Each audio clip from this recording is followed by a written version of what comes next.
प्यारे दोस्तों, धर्म ग्रंथ में लिखा हुआ है, प्रत्येक व्यक्ति जहाँ कहीं भी किसी ऑफिस में, कार्यालय में या किसी संस्था में काम करता है, वो अपने अधिकारियों के अधीन रहे और अधिकारियों की अधीनता स्वीकार करे। लिखा है, प्रत्येक व्यक्ति अधिकारियों के अधीन रहे, क्योंकि ऐसा कोई भी अधिकार नहीं जो ईश्वर के द्वारा न दिया गया हो। वर्तमान अधिकारियों की व्यवस्था ईश्वर के द्वारा ही की गई है। इसलिए जो अधिकारियों का विरोध करता है वह ईश्वर के विधान के विरुद्ध विद्रोह करता है और विद्रोही अपने सिर पर दांडाज्ञा बुलाते हैं। शासक सत्कर्म करने वालों में नहीं बल्कि कुकर्म करने वालों में भय उत्पन्न करते हैं। क्या आप अधिकारियों के भय से मुक्त रहना चाहते हो तो सत्कर्म करते रहें और वे आपकी प्रशंसा करेंगे, क्योंकि वे आपकी भलाई के लिए ईश्वर के सेवक हैं। किंतु यदि आप कुकर्म करते हैं तो उनसे अवश्य डरें, क्योंकि वे व्यर्थ की तलवार नहीं बांधते। वे ईश्वर की ओर से दंड देते हैं और कुकर्मी से बदला लेते हैं। इसलिए न केवल दंड से बचने के लिए बल्कि अंतःकरण के कारण भी अधिकारियों के अधीन रहना चाहिए। आप इसीलिए राजकर चुकाते हैं। अधिकारीगण ईश्वर के सेवक हैं और वे अपने कर्तव्य में लगे रहते हैं। जी हाँ प्यारे दोस्तों, ये जो अभी हम सुन रहे हैं ईश्वर का वचन, धार्मिक रूप से हमको यही बता रहा है कि हम चाहे छोटा बड़ा इंस्टीट्यूशन हो, कहीं भी हम काम करते, XYZ किसी भी जगह पर, हम अपने अधिकारियों के प्रति कभी ना भुनभुनाएं, क्योंकि अक्सर देखा गया है कि हम अपने अधिकारियों की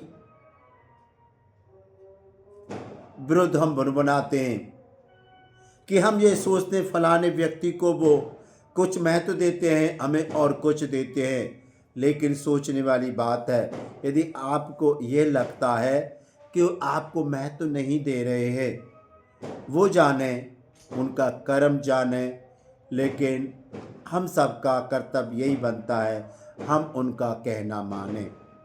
जो वो अधिकार देते हैं, जो हमें काम कराना चाहते वो काम कर दें, क्योंकि अभी हमने पढ़ा अधिकारी सत्कर्म करने वालों से नहीं कुछ कहते और जो अच्छे से काम नहीं करता उनसे कहते हैं, जो बुराइयां करता है उनसे कहते हैं, जो चुगली करता है उनसे कहते हैं।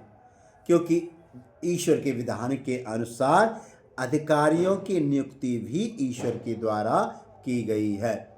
क्योंकि हम जहाँ कहीं भी काम करते, किसी ऑफिस में देखा होगा 100 लोग, 200 लोग, 1000, 500 लोग, या हो सकता है ज़्यादा काम करने वाले होते हैं, लेकिन अधिकारी तो एक ही होते हैं।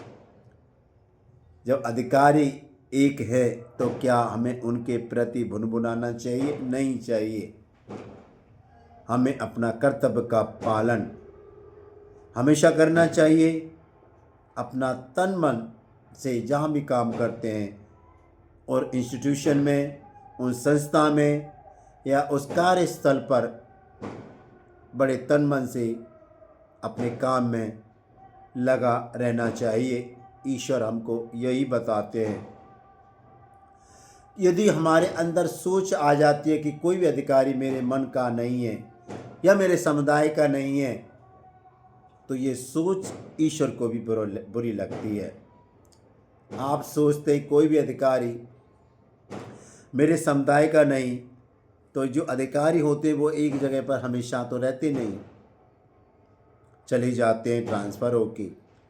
तो क्या आपकी सोच के लोग आपको मिलेंगे? क्या आपकी समुदाय के लोग आपको मिलेंगे? हमेशा नहीं।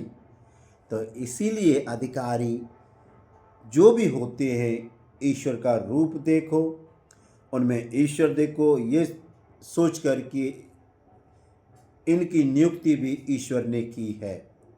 ये मेरे भगवान हैं, ईश्वर हैं, वो हमें रोजी रोटी देते हैं, इनकी वजह से हमारा घर चलता है। इसीलिए उनके प्रति कभी ना भुनभुनाओ, आगे बढ़ते जाओ अपने काम में और अपने अधिकारियों की अधीनता स्वीकार कर बड़े आनंद के साथ काम करते जाओ। ईश्वर हम सब के कार्य में हमेशा बरकत देंगे।